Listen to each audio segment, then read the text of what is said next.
है कम महंगाई आज वर्ल्ड में, भारत में ऐसे ही चिल्ला रहे महंगे महंगे, जो अनपढ़ लोग है वो। बाकी लगता है यहाँ तो सब कह रहे नहीं है कि कहाँ महंगाई है आप बताओ, है ना, मेरे को लगता है।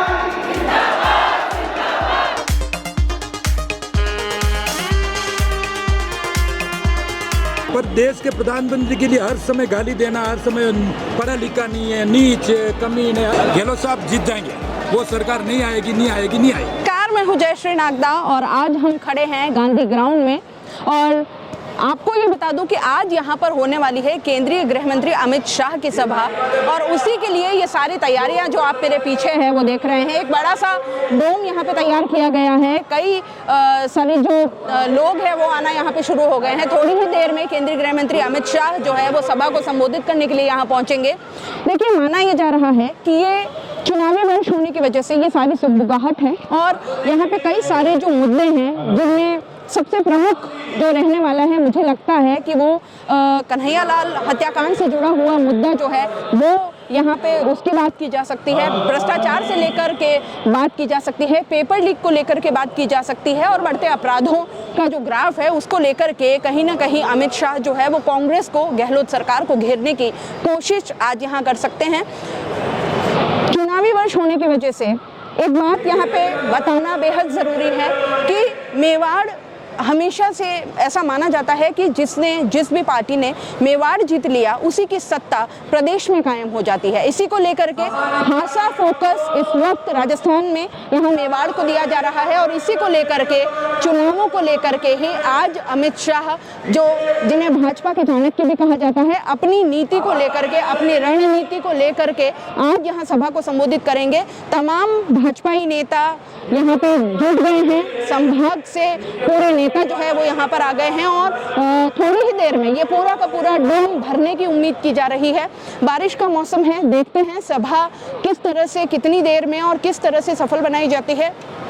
तमाम तैयारियों का जायजा लेने के लिए कल ही पूर्व मुख्यमंत्री वसुंधरा राजे यहाँ पहुँच चुकी हैं और उनके साथ ही कई बड़े नेता अभी यहाँ पर स्टेज पे मौजूद हैं। लेकिन उससे पहले हम जनता से बात करके हाल जानना चाहेंगे कि किस तरह से वो आने वाले चुनावों को देखती हैं, क्या मुद्दे उनकी नज़र में महत्वपूर्ण रहने वाले हैं और किस तरह से उनकी उम्मीदें हैं कि भाजपा जो है उनकी उम्मीदों पर खरा उतरेगी, किस तरह के मुद्दों पर वो चाहते हैं कि अब थोड़ा सुधार हो और क्या कमियां इस वक्त वो राज्य सरकार में देख रहे हैं। बात करेंगे जनता से, आपके सामने हाल रखेंगे यूं का यूं।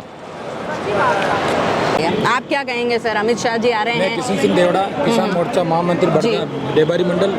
हमारे जो 50-60 साल में कांग्रेस ने जो कार्य नहीं किए, कांग्रेस ने गरीब को गरीब रखा, गरीब को आगे नहीं आने दिया। नेहरू जी कहते हैं गरीबी हटाओ, इंदिरा जी कहते हैं गरीबी हटाओ, राजीव गांधी के गरीबी हटाओ, राहुल गांधी के गरीबी हटाओ। राहुल गांधी के एक ऐसा बंदा है जो हिंदुस्तान की इज्जत को वहाँ नीलाम कर रहा है, गलत स्टेटमेंट दे रहा है। मोदी जी ने जो आज 10-9 साल बेमिसाल जो काम किए वो सराहनीय है। मोदी जी ने देश की जो इज्जत बढ़ाई, फॉरेन कंट्री में अपने देश का कद बढ़ाया। ये लोग अपनी राजनीति रोटी सेकने के लिए हर समय मोदी जी की अवहेलना करते हैं, बुराई करते हैं, मोदी जी को गालियाँ देते हैं। जो नहीं एक सम्मानित सीट पे बैठा, मैं तो ये आह्वान करना चाहता हूँ कैबिनेट से, हमारे देश का प्रधानमंत्री से, आने वाली कोई भी सरकार आप उसके लिए एक ऐसा कानून बनाए कि हमारा जो सम्मानित सीट पे बैठा व्यक्ति है उसके खिलाफ कोई भी किसी तरीके मतलब गलत शब्द को प्रयोग करता है। आप स्वतंत्र, यू आर फ्रीडम, आप किसी प्रकार की आदत ही है स्पीच की वगैरह बोल सकते हो। आप अपोजिशन में हो, खुद भी आप बोलो, अपोजिशन मजबूत होना चाहिए, अच्छी बात है। पर देश के प्रधानमंत्री के लिए हर समय गाली देना, हर समय पढ़ा लिखा नहीं है, नीच है, कमी है, हर तरीके जो ओछे शब्द यूज करते हैं, मैं इस चीज़ की अवहेलना करता हूँ और सरकार से भी अनुरोध करता हूँ कि ये इसके लिए कानून बनाए। आज मोदी जी ने किसान सम्मान निधि, उज्ज्वला योजना, राजस्थान की सरकार उसी उज्ज्वला योजना के लिए 500 टंकी दूंगा और जनता को बेवकूफ बना रही है, जनता को लाइन में खड़ा कर रही है, गरीब परेशान कर रही है। ऑनलाइन आपके पास सारी चीजें, पर लाइन में तो जनता नोटबंदी के टाइम भी हो गई थी। नोटबंदी अच्छा काम किया था, नोटबंदी से आतंकवाद खत्म हुआ। अच्छा हुआ क्या? बाकी हुआ, पाकिस्तान बर्बाद हो गया। आज कटोर लेके घूम रहा है। अच्छा, कटोरे लेके घूम रहा है। नोटबंदी से पाकिस्तान बर्बाद हुआ। नोटबंदी की मोदी जी ने किसी राय लेकर के अच्छा काम किया। अभी भी नोटबंदी की राजनीति हित में काम कर रहे हैं मोदी जी। ये लोग अब ये गठबंधन कर रहे हैं, ठगबंधन है ये, ठगबंधन है, गठबंधन कर रहे हैं। इनका गठबंधन चलने वाला नहीं है। ये 2 दिन इकट्ठे होंगे, इनका कोई दुल्हा तो है नहीं, हर आदमी दुल्हा बनना चाह रहा है। इनके पास कोई जगह नहीं है, कोई दुल्ला नहीं है, इनके पास कोई विकास के कार्य नहीं है। मोदी जी ने जो आज विकास के कार्य किए, आज प्रधान किसान सम्मान निधि, उज्ज्वला योजना, बेटी बचाओ सबका साथ सबका विकास, ये सारी चीज़ें हमारे मोदी जी को, ये इनकी दुनिया की कोई ताकत नहीं। 350 प्लस सीट लाएंगे मोदी जी और एक बार पुनः प्रधान बनेंगे और राजस्थान की सरकार भी जारी है। अच्छा, आप एक बात राजस्थान की सरकार के बताइए, किसान मोर्चा से हैं, एक मिनट, मेरा सवाल ये है, किसान मोर्चा से हैं आप, है ना? किसान बिल जो बीच में आया था, किसानों को लेकर के कई बड़ी कंट्रोवर्सी हो गई थी, कई बहुत बड़ा एक विरोध चला था, उसको लेकर के आपकी क्या ये राय है? लोग जो बिचौलिए थे, जिनकी दुकान नहीं चल रही थी, वो क्या कहते हैं, वो किसान नेता टिकट वगैरह था, क्या नाम वो उनकी दुकान नहीं चलने से बाकी हिंदू इनके किसानों के फेवर में मोदी जी बिल लाए थे। मोदी जी ने विवश होकर वो बिल दिया, कोई मोदी जी ने यूं नहीं दिया, बाकी किसानों के हित में था बिल। ये बिचौलिए इनकी दुकान नहीं अगर चलने की हित में वजह से होता तो इतनी बड़ी संख्या में विरोध क्यों हुआ? विरोध तो ये लोग जो जिनकी दुकानें नहीं चलती, जिनके पेट्रोल पंप, लाखों करोड़ों बीघे जमीन इनके पास कहाँ से? इन्होंने जनता का खून पिया, किसानों को खून पिया, किसानों को कमीशन खाया, इसलिए इनके पास ये पैसा आया। बाकी इनके पास कुछ ही नहीं, ये देखे अपनी दुकानें बंद हो जाएगी, इसलिए मोदी के विरोध किया। बाकी मोदी जी जो काम कर रहे हैं, आज प्रशंसनीय वर्ल्ड लेवल पे जो हमारे हिंदुस्तान की छवि बनी है, सराहनीय प्रशंसनीय। मोदी जी जिंदाबाद है, बीजेपी जिंदाबाद है। बीजेपी 350 सीटों से आएगी, राजस्थान में सरकार जारी है इनकी कांग्रेस की, गहलोत साहब जीत जाएंगे। बाकी इनके प्रताप सिंह खाचरियावास, इनके डोटा सर, ये सारे मंत्री जा रहे हैं। गहलोत जीतेंगे? गहलोत साहब जीतेंगे, ये बात जरूर जीतेंगे, उनकी सरकार नहीं बनी। बाकी टोटा सर, प्रताप सिंह खाचरियावास, सारे मंत्री हार रहे हैं। ये मामला है, इनको ये पता ही नहीं। एक फॉर्चूनर बैठ के जा जीते, इनके विधायक नहीं आए। एक फॉर्चूनर बैठ के जाए ना मैडम, उतने विधायक इनके आने वाले नहीं है, 10-15 विधायक। बाकी इन्होंने बहुत गलत काम किया। हिंदू विरोधी सरकार है, सनातन विरोधी सरकार है, हमारे हिंदुओं के मंदिर को ढा रही है। ये हर समय आज राजस्थान में 33 जिलों में 33 मदरसे बना रही, बड़े बड़े ऐसे रूम, मतलब वो किसी हिंदू के लिए बनाए, किसी राजपूत के लिए बनाए, किसी जाट के लिए बनाए, किसी सिख के लिए बनाए, किसी ईसाई के लिए बनाए। ये सिर्फ मोमेंट से समर्थित सरकार है, ये सनातन हिंदू विरोधी सरकार है। ये सरकार नहीं आई, जो सरकार हिंदू विरोधी है वो सरकार नहीं आएगी, नहीं आएगी, नहीं आएगी। चलिए बात करते हैं। अच्छा, एक और जाते जाते जवाब दीजिए, भाजपा का सबसे बड़ा मुद्दा हिंदू मुस्लिम ही क्यों रहा है? हिंदू मुस्लिम नहीं, हिंदू मुस्लिम तो ये ठेठ से करते हैं, राष्ट्रवाद है, सबका साथ सबका विकास है। मोदी जी टंकी दे रहे हैं तो सबको दे रहे हैं। मोदी जी किसान सम्मान निधि दे रहे हैं, सबको दे रहे हैं। 5 किलो गेहूं दे रहे हैं, सारी सुविधाएं, आवास दे रहे हैं, सबको दे रहे हैं। आज उत्तर प्रदेश देखिए आप, कितने हजार मुसलमान है, सबसे ज्यादा आवाज मोदी जी ने वहाँ पे दिए, सबसे ज्यादा लोगों को फैसिलिटी दी। वहाँ पे कोई भेदभाव नहीं है। मोदी जी और योगी जी तरफ हमारे जहाँ सरकार है। आज राजस्थान में मोदी जी ने वेट कम किया, अशोक गहलोत की ज्यादा, राजस्थान कांग्रेस की सरकार है स्टेट में, वहाँ पर पेट्रोल के भाव ज्यादा है। ये लोग वेट कम करते नहीं है, मोदी जी को दोष देते हैं। 10 रुपए कम कर, केंद्र सरकार के हाथ में भी है। केंद्र सरकार ने कर दिया अपनी तरफ पे वेट कम, फिर भी अशोक गहलोत सरकार ने राजस्थान में वेट कम नहीं किया और लोगों पर पेट्रोल डीजल के भाव बढ़ा रखे। इसी जो कोड आ रहा है ना, अभी बिल आ रहा है, वो बहुत ही सरकार की एक पहले ऐसा पहले आ जाना चाहिए था, बट देर आया दुरुस्त है। बहुत ही अच्छा काम कर रही है। जैसे कि अपन देख रहे हैं, जो किसान वर्ग के लोग हैं उनको पीएम किसान की जो है निधि के तहत 2000 रुपये मिल रहे हैं, उज्ज्वला योजना के तहत कनेक्शन मिल रहे हैं, आवास योजना के तहत आवास मिले, जो आज से पहले नहीं पहुंचते थे। जो योजना एक आम कार्यकर्ता थे या आम नागरिक तक वो आप पहुँच रहे हैं। अच्छा, बहुत अच्छा लग रहा है कि आज हमारा अमित शाह हमारी जिलों की नगरी उदयपुर में आ रहे हैं।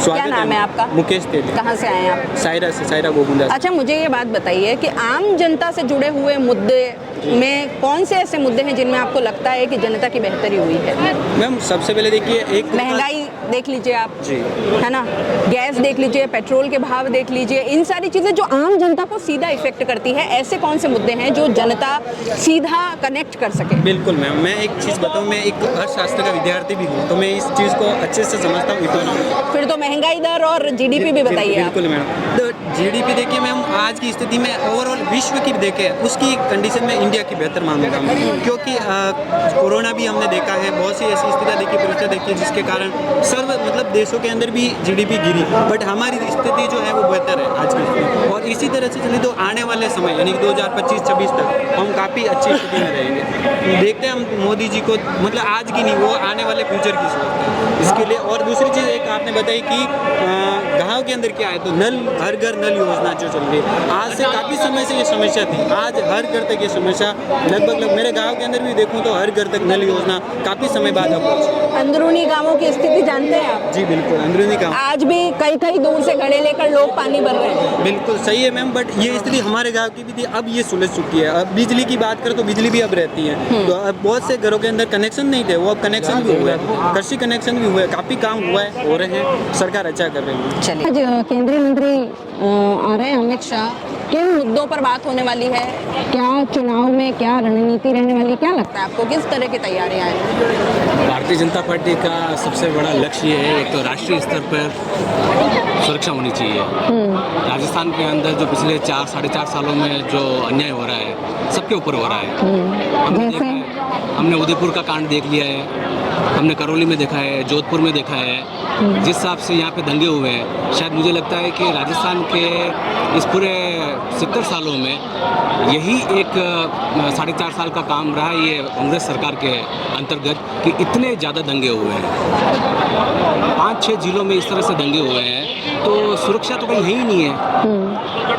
खुद कांग्रेस पार्टी के अंदर इतने 2 गुट बने हुए हैं, वो आपस में लड़ने में लगे हुए हैं। आपने देखा है कि सचिन पायलट गुट होटलों में जाके बैठा था, उसके बाद में अशोक जी अपने गुट को लेके चले गए थे, तो काम कहाँ हुआ है? अभी ये जो रेवड़ी बांटने का जो काम कर रहे हैं, ये काम तो अगर इनको ऐसा कुछ जन हित के कुछ काम करने थे, वो तो 2-3 साल पहले कर लेने चाहिए थे। अभी आप देख रहे हैं कि ये भी जो काम हो रहे हैं, ये जनता को एक तरह से फंसाने के लिए हो रहे हैं। इसका भार कौन उठाएगा? ये जो फ्री के ये कर रहे हैं, इवन सुप्रीम कोर्ट तक ने बोल दिया है कि ये जो फ्री की जो स्कीम्स है, ये काफ़ी नुकसानदेह है अपने देश के लिए। मैंने एक बहुत बड़ा लेख इकोनॉमिस्ट का पढ़ा है, उन्होंने लिखा है कि जो अभी कांग्रेस सरकार राजस्थान में करने जा रही है, इसका जो इफेक्ट आएगा वो 2034 में आएगा राजस्थान के ऊपर।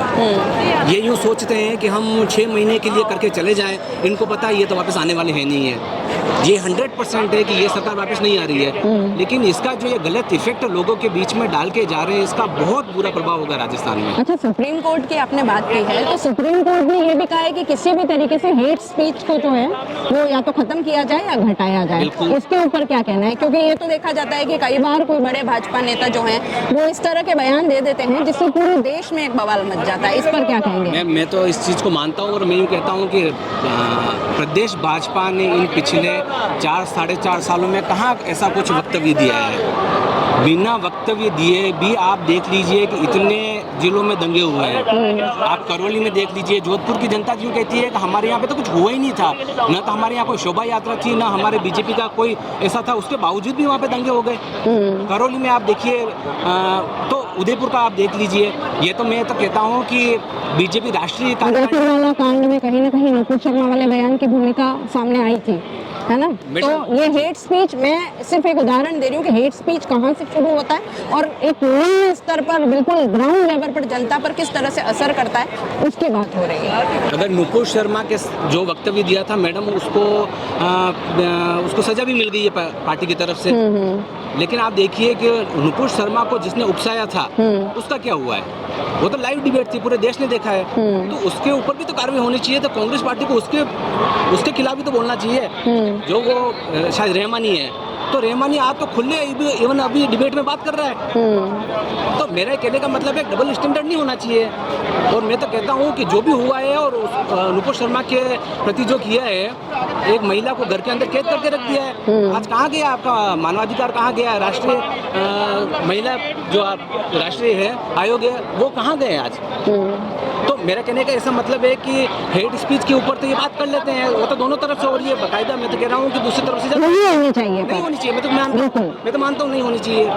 और राजस्थान के अंदर तो मैं कह रहा हूँ कि बहुत से मुद्दे हैं। इवन 4.5 सालों में पानी का मुद्दा है, मैं बताऊँ आपको, सड़क का मुद्दा है, दलितों का मुद्दा है। तो ये सब मुद्दे ये कहाँ चले गए हैं? केवल लोगों को 100 यूनिट बिजली देकर फ्री, आपका कोई स्टैंडर्ड ही नहीं है। मैं तो कह रहा हूँ जो सक्षम है उनको भी आप फ्री दे रहे हैं। ऐसे राजस्थान में सभी तो ऐसे नहीं है जो 100 यूनिट बिजली के हकदार हैं फ्री के। कहाँ का न्याय है? कैटेगरी होनी चाहिए। आपकी कैटेगरी तो होनी चाहिए कुछ ना कुछ। आप चिरंजीवी ठीक है, स्वास्थ्य बीमा है उसको मानते हैं, शिक्षा स्वास्थ्य पे आप खर्च कर दीजिए। अदरवाइज जो आप कर रहे हैं तो उसकी कैटेगरी होनी चाहिए। और कैटेगरी भी मैं तो ये कहता हूँ कि जो वंचित लोग हैं उनको मिलना चाहिए। तो बहुत सी चीज़ें ऐसी है राजस्थान के अंदर जो इस सरकार को करनी चाहिए थी, लेकिन ये नहीं कर पाए। उसका कारण है इनकी आपसी फूट। अभी भी आप देख लीजिए कि ये खुद इनके मंत्री इवन इस सरकार के खिलाफ बोल रहे हैं। सचिन पायलट गुट की स्थिति आप जानते हैं, वो कभी तो इस सरकार को घेरने की कोशिश करते हैं, जैसे ही उनको थोड़ा सा उनको प्रलोभन दिया जाता है ऊपर से वो चुप हो जाते हैं, फिर 2-4 महीने निकलते हैं, उसके बाद में वापस वो बोलना शुरू कर देते हैं। मेरे ये कहने का मतलब है कि इनको प्रदेश सुरक्षा पे ध्यान देना चाहिए और इनको किसी एक धर्म समुदाय के लिए नहीं, आप करो तो आप राजस्थान की पूरी जो 6.5 करोड़ 7 करोड़ की जो आबादी है उसको सोच के करना चाहिए। यही हमारा है, इसी लक्ष्य के साथ में हम यहाँ पे आए हैं। और हमें तो बीजेपी से बहुत विश्वास है मैडम। आज आप देश दुनिया में देख रहे हैं जिस हिसाब से मान बढ़ा है। मैं तो मेरा कार्य ऐसा है कि मैं विदेशी लोगों से मिलता हूँ, तो मैं कहता हूँ कि कभी किसी प्राइम मिनिस्टर को लोग नहीं जानते थे, आज जो मान बढ़ाया है और हमें उसको इवन कुछ कहने की ज़रूरत ही नहीं है, पूरी अंतर्राष्ट्रीय मीडिया उसको लिख रही है, अच्छे अच्छे एनालिस्ट उस पर बात कर रहे हैं। तो ये तो मानते हैं कि जो सुरक्षा बीजेपी दे सकती है वो कांग्रेस कभी नहीं दे पाई और न कभी दे सकती है। कविता जी, अमित शाह की सभा आज होने वाली है, केंद्रीय गृह मंत्री है, बहुत बड़ी सभा ये मानी जा सकती है। कई सारे मुद्दे ऐसे होंगे जो आज यहाँ से एक चुनावी रणनीति के रूप में निकलेंगे। क्या लगता है किस तरह के मुद्दों पे खास बातचीत हो सकती है आज? देखिए, सबसे पहले तो उदयपुर वासियों के लिए बहुत ही गर्व की बात है कि हमारे माननीय गृह मंत्री जी यहाँ पधारे हैं। और हम तो ये मानते हैं कि इस मेवाड़ की धरा से वो एक चुनाव का शंखनाद करने जा रहे हैं। काफ़ी मुद्दे हैं कांग्रेस सरकार के, आप आए दिन देखते हैं, जब से सत्ता में आई है तब से हमने देखा है कि कितनी महिला विरोधी ये सरकार है, कितने दुष्कर्म के मामले दिनों दिन हम पेपर खोल के फ्रंट पेज पे ही देखते हैं बढ़ते जा रहे हैं, कोई एक्शन नहीं लिया जा रहा। तो ये चुनावी माहौल के अंदर यहाँ से शुरुआत हुई है और काफ़ी मुद्दे यहाँ पे अमित शाह जी पूरा बताएंगे जो भी रहेगा। और महिलाओं में भी काफ़ी उत्साह देखने को मिला है, यहाँ पे काफ़ी संख्या में महिलाएं आ रही है। ऐसे कौन से मुद्दे आपके हिसाब से हैं, क्योंकि आप एक भाजपा से हमेशा से जुड़ी रही हैं, कौन से ऐसे मुद्दे हैं जिनसे आपको लगता है कि भाजपा की जो सरकार है वो फिर से रिटर्न हो? देखिए, अभी हम देख सकते हैं कि अभी कितना पेपर लीक के मामले आपने अभी देखे होंगे। कोरोना के बाद हमने खुद ने एक महसूस किया है कि कितनी घरों के अंदर ऐसा देखने को मिला है कि किसी के पति शांत हो गए, किसी के पिता शांत हो गए। तो महिलाओं के लिए एक बड़ा वो था कि गवर्नमेंट एग्ज़ाम फाइट करके वो अपने आप को थोड़ा सुदृढ़ बनाए, अपने परिवार को पाले। तो जैसे वो एग्ज़ाम की तैयारी करती थी तो बाद में एग्ज़ाम देने के बाद पता चलता है कि पेपर आउट हो गए। ये महिलाओं के अंदर ये बहुत देखा कि काफ़ी महिलाएं ऐसी हमसे जुड़ी हुई है जिन्होंने अधिकतर ये चीज़ फेस करी है। अभी वो घरों में एकदम असहाय होकर बैठी हुई है। ऐसे काफ़ी कांग्रेस को लेकर के ऐसे मुद्दे हैं जो यहाँ पे उठाए जाएंगे। और महिला विरोधी सरकार किस तरीके से आपने ये देखा भी है कि दुष्कर्म के मामले हैं दिनों दिन बढ़ते जा रहे हैं, अत्याचार के मामले हैं, तो कोई प्रशासन के द्वारा भी कोई एक्शन नहीं लिया जाता है और ना ही कांग्रेस सरकार के द्वारा कोई एक्शन लिया जाता है। तो ये काफ़ी कुछ यहाँ से होगा। ये बताइए कि आज केंद्रीय मंत्री अमित शाह जी आ रहे हैं, किन मुद्दों को लेकर के एक आम आदमी उनकी तरफ देखता है? मेरा नाम दिनेश शर्मा है और भारतीय जनता पार्टी की तरफ से आज जो कार्यक्रम हुआ है इसमें हमारे भारत सरकार के गृह मंत्री अमित शाह जी आ रहे हैं। तो अमित शाह जी ने भारतीय जनता पार्टी की सरकार आने के बाद जैसे धारा 370 को उन्होंने समाप्त किया और भारतीय जनता पार्टी के अंदर ऐसी ऐसी योजना लाए, लोगों को गैस फ्री दिया जा रहा है और भी चीज़ें फ्री दी जा रही है। और जिस तरह का माहौल देश में बना हुआ है उससे ऐसा लगता है कि राजस्थान में जो चुनाव है अभी 2023 में नवंबर के अंदर, उस चुनाव के अंदर ऐसा लग रहा है कि भारतीय जनता पार्टी की वापसी होने जा रही है। और अशोक गहलोत सरकार से जनता वास्तव में त्रस्त है। जिस तरह के प्रलोभन वो दे रहे हैं, उन प्रलोभन में एक भी चीज़ उन्होंने अभी तक फ्री नहीं दी है। और लाइट का जो बिल अभी आप लोगों ने देखा होगा सबने, उस बिल के अंदर ज़बरदस्त 3 और 5-5 हज़ार रुपये, जहाँ लोगों के 8 हज़ार का बिल आ रहा था वह 5 हज़ार का बिल आ रहा है। इसलिए हम भी चाहते हैं और आम जनता चाहती है कि इस कांग्रेस सरकार को उखाड़ फेंकें। उसी निमित्त अमित शाह जी आ रहे हैं। उनका मेवाड़ की धरती पर स्वागत है, अभिनंदन है। बहुत बहुत धन्यवाद आपका चैनल का और आपका भी। कौन से ऐसे मुद्दे हैं जिनको लेकर के आपको लगता है कि आम आदमी जो है वो बिल्कुल कनेक्ट हो पाया है अभी तक? आम आदमी से जुड़े मुद्दे मतलब महंगाई, रोजगार और ये पेट्रोल को ले सकते हैं आप। क्या ऐसी चीज़ें हुई हैं, क्या कुछ इनमें कमी आई है जिससे आम आदमी को थोड़ी राहत मिली? बिल्कुल महंगाई ज़बरदस्त करी है अभी अशोक गहलोत ने, जिस तरह की उसने प्रलोभन दिया है, मैंने आपको पूर्व में भी कहा है। और रोजगार का कहीं कोई किसी तरह के दूर दूर तक कोई चांस नहीं है अशोक गहलोत की सरकार में। भारतीय जनता पार्टी ने लोगों को रोजगार भी दिए हैं केंद्र सरकार ने, और सब तरह के जो काम किए हैं, आम जनता नरेंद्र भाई मोदी से खुश हैं और देश के गृह मंत्री अमित शाह से खुश है और संतुष्ट है। उसका नज़ारा आप और आपकी मीडिया यहाँ देख रहे हो, जन सैलाब जो आ रहा है, बाहर भी इतने लोग हैं, मुझे लग रहा है कि यहाँ बिल्कुल पैर देने की जगह भी नहीं मिलेगी। राजस्थान में कांग्रेस की सरकार या भाजपा की सरकार, केंद्रीय मंत्री अमित शाह जी आज आ रहे हैं, क्या लगता है राजस्थान में भाजपा की सरकार आने की किन मुद्दों को लेकर के आई? राजस्थान में प्रचंड भारतीय जनता पार्टी की लहर चल रही है। मुद्दा सांप्रदायिक मुद्दा प्रमुख है। अशोक जी गहलोत ने पिछले 4 साल में जो सांप्रदायिक रंग दिया है कि रामनवमी पे तो 144 धारा लग जाती है हिंदुओं के पर्व पर, और मुस्लिम पर्व पे उनके व्यवस्था होती है। हिंदुओं के पर्व पे लाइटें बंद हो जाती है और मुस्लिम के पर्व पर लाइटें चालू रहती है। इसके अलावा भी जयपुर में जो बम ब्लास्ट हुए थे, आपका अगर ध्यान हो, जयपुर में बम ब्लास्ट हुए थे, वसुंधरा जी की सरकार थी तो उन्होंने निचली कोर्ट से उनको सबको फांसी की सज़ा मिली। लेकिन अशोक गहलोत की अकर्म सरकार, जिन्होंने 38 पेशों तक कोई वकील वहाँ पेश नहीं हुआ, और सब लोग, जिन लोगों ने जयपुर में हज़ारों मतलब सैकड़ों की संख्या में जो लोग मारे गए थे, उन लोगों को बेइज्जत बरी कर दिया गया था। ये अत्यंत दुख की बात है कि अशोक गहलोत बिल्कुल सांप्रदायिकता करते हैं, हिंदुओं के खिलाफ है और एक जाति विशेष धर्म के पक्ष में काम करते हैं। क्या सिर्फ हिंदू मुस्लिम मुद्दा ऐसा रहेगा जिसकी वजह से सरकार हिंदू मुस्लिम मुद्दा वो कर रहे हैं? अगर वो ठीक से पैरवी करते तो उन लोगों को, इतने हिंदू मारे गए थे, उनको फांसी मिलती। उन्होंने ठीक से पैरवी की नहीं और वहाँ अपने वकील भी पेश नहीं किए। 38 पेशी में तो हाई कोर्ट ने एक तरफा फैसला कर दिया। अब भारतीय जनता पार्टी के कार्यकर्ता आगे सुप्रीम कोर्ट में जा रहे हैं, देखो क्या निर्णय होता है। ठीक है, जैसे आप कह रहे हैं कि बम ब्लास्ट के ये आरोपी, क्योंकि इसको सांप्रदायिकता से जोड़ रहे हैं आप, तो केंद्र की भी अगर बात करें तो बिल्किस बानो वाला मुद्दा कई बार उछला था, बिल्किस बानो वाला मुद्दा भी कई बार उछला था। कैसे उसके जो बलात्कारी 11 थे वो कैसे छूटे, कैसे उनका सम्मान किया गया, इस मुद्दे पर फिर क्या कहेंगे? बिल्किस बानो वाला मुद्दे के बारे में मुझे, वो गुजरात का है, उस बारे में मुझे इतना ज़्यादा नॉलेज नहीं है। जहाँ तक मेरा नॉलेज है, उन लोगों ने अपनी सज़ा पूरी प्राप्त हो गई थी और सुप्रीम कोर्ट ने ऑर्डर किया था कि जिन लोगों की 20 साल या 14 साल के ऊपर सज़ा हो गई हो और उनका चाल चलन अच्छा हो तो उनको रिहा कर सकते। क्या बलात्कारियों पर भी इस तरह की दया जायज़ है? ये आपको सुप्रीम कोर्ट से पूछना चाहिए। ये सुप्रीम कोर्ट ने ऑर्डर किया है, राज्य सरकार ने किया है। तो यहाँ पे भी वही बात है ना कि कोर्ट ने किया है और राज्य सरकार, यहाँ पे आप सांप्रदायिक मान रहे तो वहाँ पे क्यों नहीं? यहाँ तो पैरवी नहीं की ना, कोर्ट ने क्या किया, आपका वकील ही पेश नहीं हुआ 38 पेशी में, तो एक तरफ फैसला हो गया। तो ऐसे यहाँ पे अगर देख लें तो सरकार ने क्योंकि ये सिफारिश की कि इनको छोड़ दीजिए, कहाँ जो ये गुजरात वाला मुद्दा मैं कह रही हूँ, अगर कंपेयर करें तो दोनों चीज़ों में सरकार ने नहीं किया। सुप्रीम कोर्ट ने कहा है राज्य सरकार के अपने विवेक से इन लोगों के चाल चलन के हिसाब से ले। अब वो सांप्रदायिकता को छोड़ दें तो और सांप्रदायिकता कोई विषय नहीं है।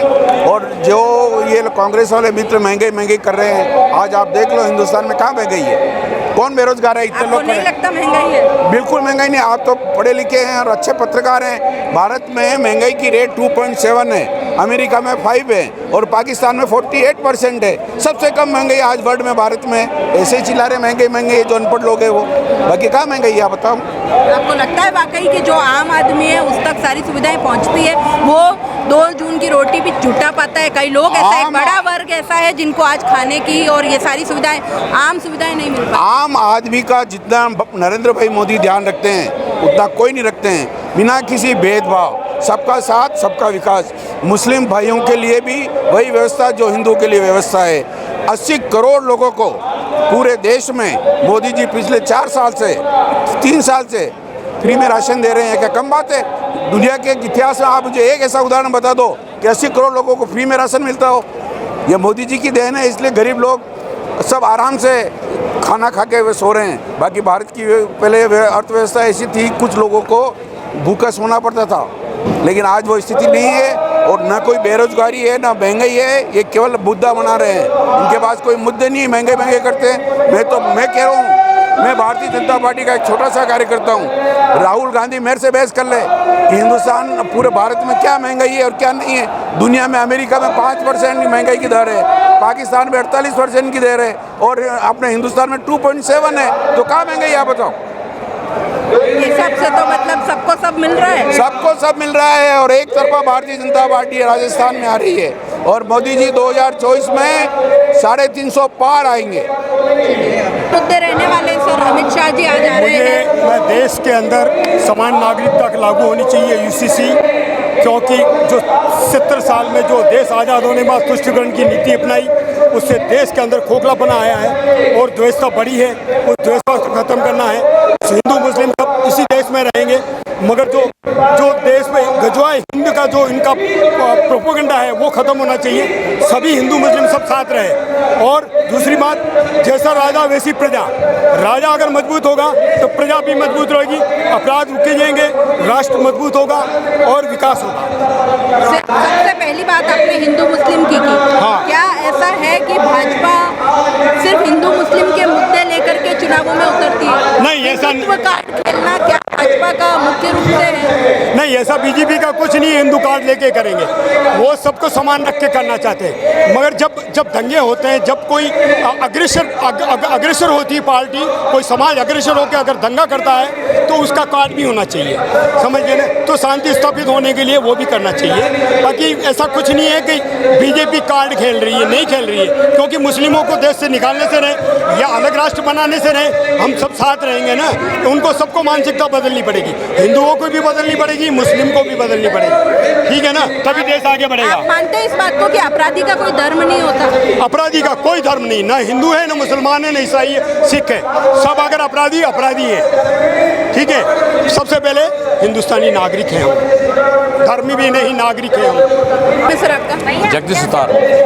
आज जो मंत्री जी आ रहे हैं अमित शाह जी, उनको भाजपा के चाणक्य भी कहा जाता है। किस तरह की रणनीति को लेकर के इस बार चलने वाले हैं? क्या मुद्दे रहने वाले हैं मुख्य आपके हिसाब से? राजस्थान के इतिहास में जो राजस्थान नंबर 1 पर है, किस मामले में? महिलाओं के अत्याचार के मामले में, अल्पसंख्यक के अत्याचार के मामले में, अनुसूचित जनजाति अत्याचार के मामले में, इन सभी विषय मुद्दों को लेकर जिस प्रकार से सरकार सिर्फ अपनी कुर्सी बचाने की लड़ाई लड़ रही है, आपस में खींचतान है, कभी अपने साथी को निकम्मा नालायक, इस ढंग के कपड़े बदलने से नेता, इस प्रकार की भाषाएं क्या मुख्यमंत्री को शोभा देती है? इस प्रकार से गणित कार्यों से जनता बहुत त्रस्त है। और जो समय पर सिर्फ अपनी सरकार बनाने का काम है, और जो थोथी घोषणाएं कर रहे हैं, ये करते तो 4 साल पहले करते, जब आपकी सरकार तब इम्प्लीमेंट करते, लास्ट के 3 महीने में करने की क्या जरूरत है? इस प्रकार से जनता को भ्रमित कर, लेकिन जनता मान चुकी है कि किस प्रकार से सरकार से निजात पाएं, और आने वाले निश्चित समय में भारतीय जनता पार्टी के पक्ष में प्रचंड बहुमत की हम सरकार बनाएंगे। मेरा नाम पवन शर्मा है, मैं भिलवाड़ा से हूँ। और हमारे गृह मंत्री के आने से हमारे अंदर बहुत खुशी है, क्योंकि गृह मंत्री जी अमित शाह जी और नरेंद्र मोदी जी ने देश को बहुत मजबूत स्थिति में ले गए हैं। और राजस्थान की सरकार जो गहलोत सरकार है, महंगाई राहत कैंप के नाम पे जो राजस्थान में भ्रष्टाचार फैला रही है, जो कि कोरोना के टाइम पे बिल माफ़ होने चाहिए, वो बिल माफ़ उस टाइम नहीं हुए, अभी माफ़ कर रहे हैं, क्योंकि इनको लोगों का भरोसा जीतना है, लोगों को पागल बनाने की काम कर रही है सरकार मैडम। और हमारे भाजपा सरकार ने अच्छा विकास किया है, देश की सेना को मजबूत किया है, और सभी को साथ में लेकर, सभी का साथ, सभी का विकास लेके, ये नारा लेके सभी के साथ में न्याय कर रही है। कौन से ऐसे काम हैं जो आप मानते हैं कि मोदी जी के बेमिसाल? मोदी जी के बेमिसाल काम है सेना को मजबूत करना। अभी अमेरिका में गए मोदी जी, वहाँ पे भी भारत का लोहा माना है सभी ने। अमेरिका के राष्ट्रपति जो बाइडन, जो किसी के सामने नहीं झुकते, वो नरेंद्र मोदी जी के साथ में डील की है और भारत की सेना को मजबूत किया है। फिर उन पर पुलवामा अटैक वाला जो आरोप लगा था उसके ऊपर क्या कहेंगे? पुलवामा अटैक वाला आरोप लगा है मैडम, वो सरासर झूठ है, क्योंकि प्रधानमंत्री जी एक राष्ट्रभक्त है और भाजपा राष्ट्रभक्त पार्टी है। उनके राज्य में ऐसा नहीं हो सकता है कि उन्होंने पुलवामा अटैक करवाया होगा, क्योंकि जो व्यक्ति वैज्ञानिक चंद्रयान फेल होने पर रो सकता है वो किसी को मान नहीं सकता है मैडम। आज की सभा में कौन से ऐसे मुद्दे रहने वाले हैं जिनकी वजह से लगता है कि राजस्थान में फिर से कांग्रेस की सरकार आना मुश्किल होगी, या कौन से ऐसे मुद्दे हैं जो आज उठाए जा सकते हैं? आज की अमित शाह जी की जो आम सभा उदयपुर में हो रही है, इनमें मुख्य मुद्दे रहने वाले हैं। नंबर 1, कानून व्यवस्था। जिस प्रकार से राजस्थान में कांग्रेस नीति सरकार ने महिलाओं और आदिवासियों और दलित समाज की महिलाओं पर विशेष रूप से जो आक्रमण हुए, उनके साथ जो जातीयता हुई, उनके खिलाफ कार्रवाई करने में कांग्रेस सरकार विफल रही है। एक तो यह मुद्दा रहेगा। दूसरा, अभी आप सभी को जानकारी है, पिछले 5-6 दिन से यह मुद्दा विभिन्न मीडिया, सोशल मीडिया व प्रिंट मीडिया में सक्रिय है। तो समान नागरिकता संहिता कानून अतिशीघ्र लागू होगा, इसके बारे में भी ऐसा माना जा रहा है कि अमित शाह जी कुछ न कुछ इस विषय पर अपना वक्तव्य जरूर देंगे। आपका क्या कहना है, क्या मुद्दे रहने वाले हैं? जो केंद्र सरकार की नीतियां हैं, उस नीतियों जो मोदी सरकार ने कार्य किया है, उस नीतियों से राजस्थान में फिर भाजपा आएगी। और जो प्रकार की मोदी सरकार लगातार 370 और कानून व्यवस्था में जिस प्रकार कार्य किया है, उसी से मोदी के नाम से सरकार वापस आएगी। क्या लगता है राजस्थान सरकार के ऐसे कौन सी कमियां हैं जो आज अमित शाह गिना सकते हैं? ये एक तो भ्रष्टाचार का मुद्दा बहुत बड़ा मुद्दा है, क्योंकि जिधर देखो उधर भ्रष्टाचार हो रहा है और कानून व्यवस्था चौपट है। तो और सबसे बड़ा बेरोजगारों को छला जा रहा है। बेरोजगारों को जो है पेपर आउट हो रहे हैं और पेपर वाले पकड़े जा रहे हैं। आरपीएससी का सदस्य बाबूलाल कटारा जो पकड़ा गया, अभी तक उसको निलंबित नहीं किया है, मतलब उसके बाद किसी प्रकार की कार्रवाई नहीं हुई है। इस प्रकार से कानून व्यवस्था लचर है, कानून व्यवस्था नाम की कोई चीज़ नहीं है।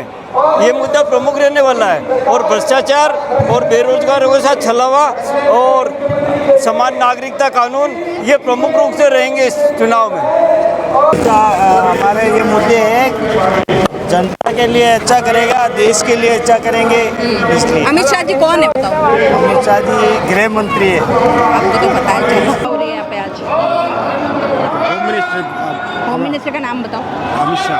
अमित शाह, कौन सी ऐसी बातें हैं इस बार जो मेन रहने वाली है चुनाव में? मेन मुद्दा तो भ्रष्टाचार का।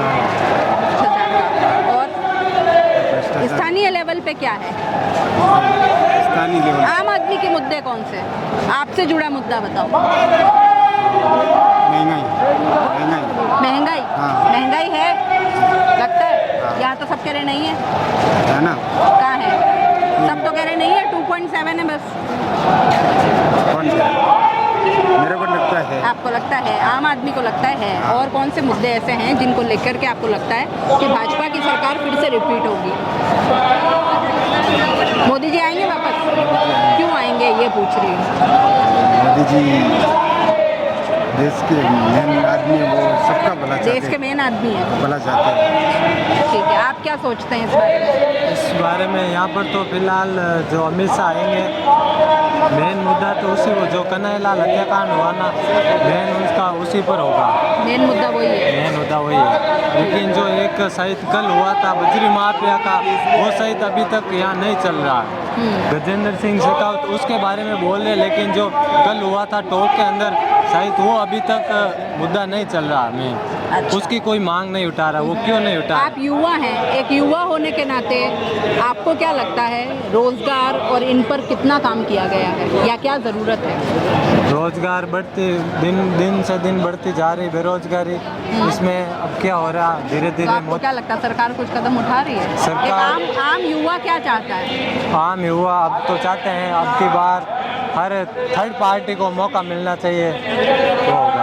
नई पार्टी बीजेपी और कांग्रेस आती जाती रहती हैं, अब की बार थर्ड पार्टी को आरएलपी को शायद मौका मिले तो बहुत ही अच्छा होगा, हम ये चाहते हैं। चलिए ठीक है, आप क्या सोचते हैं? इस सभा के माध्यम से आम जन को जागरूक करेंगे। जो पेट्रोल डीजल के जो दाम है वो अदर स्टेटों से राजस्थान में बहुत ही ज़्यादा है और इसके कारण महंगाई डायन बन रही है। और राजस्थान में जैसे अभी जो योजना चल रही है वो गहलोत जी को चला रहे हैं, कर्ज मुक्त क्या पता नहीं राहत कैम्प, उस राहत कैम्प अभी लास्ट में जो अभी 6 मंथ का कार्यकाल बाकी है, जो ये काम इनको पहले करना चाहिए। जो आज जो कर रहे हैं पब्लिक को गुमराह कर रहे हैं, राजस्थान की पब्लिक जागरूक है और इस सभा के माध्यम से आम जन तक गांव गांव डाड़ी डाड़ी हम एक संदेश जरूर जाएगा कि कांग्रेस हमेशा कुर्सी बचाने के लिए हमारे करोड़ों रुपये का पैसों का दुरुपयोग किया और इन पैसों का आम जन का कोई फायदा नहीं हुआ और झूठे वादे करके कांग्रेस ने हमें लुभाने का काम किया। हम अब लुभाने वाले नहीं है, हमारी राजस्थान की जनता जागरूक है।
क्या नाम है आपका? मेरा नाम लालू राम मीणा।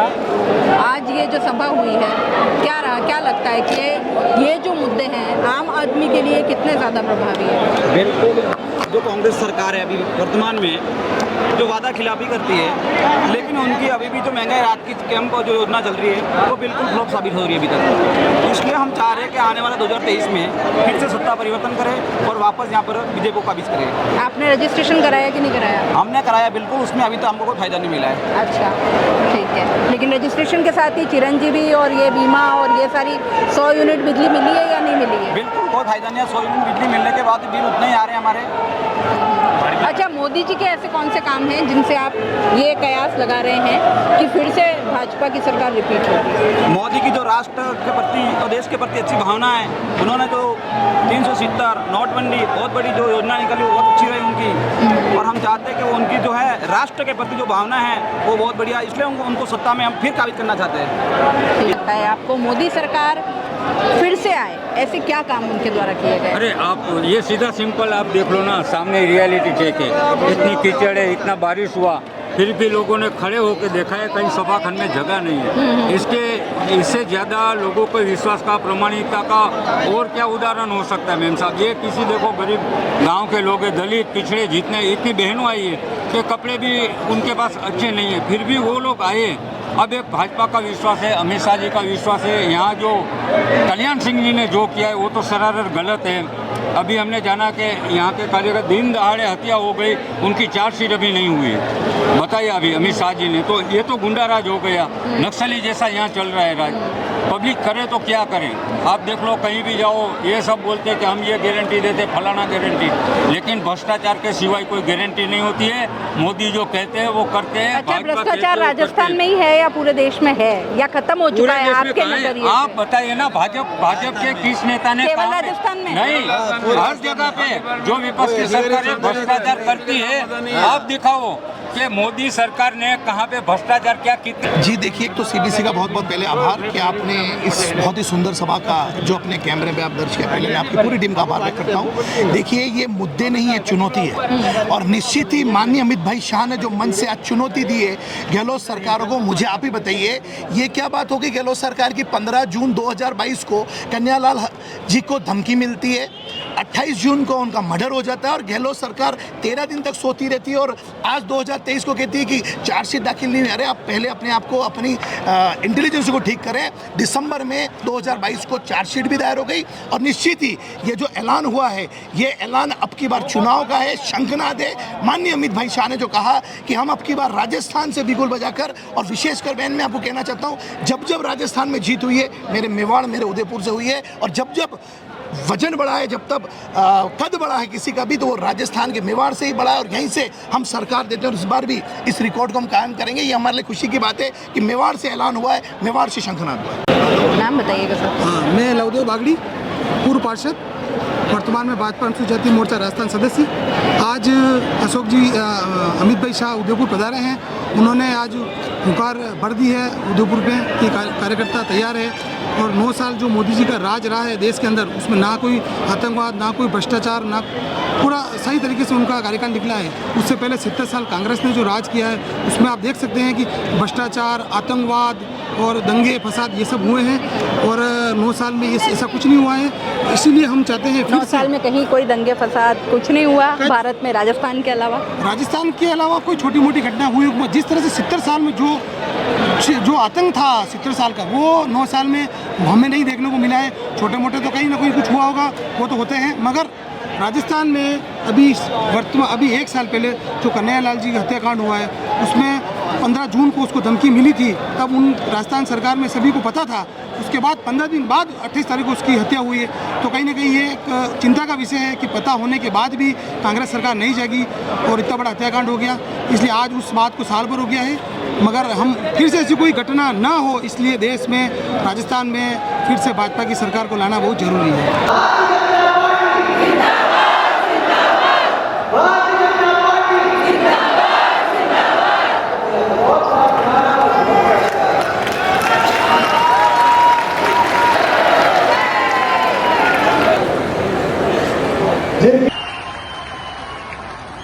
माताओं, भाइयों, बहनों, मैं सबसे पहले भगवान एक जी को प्रणाम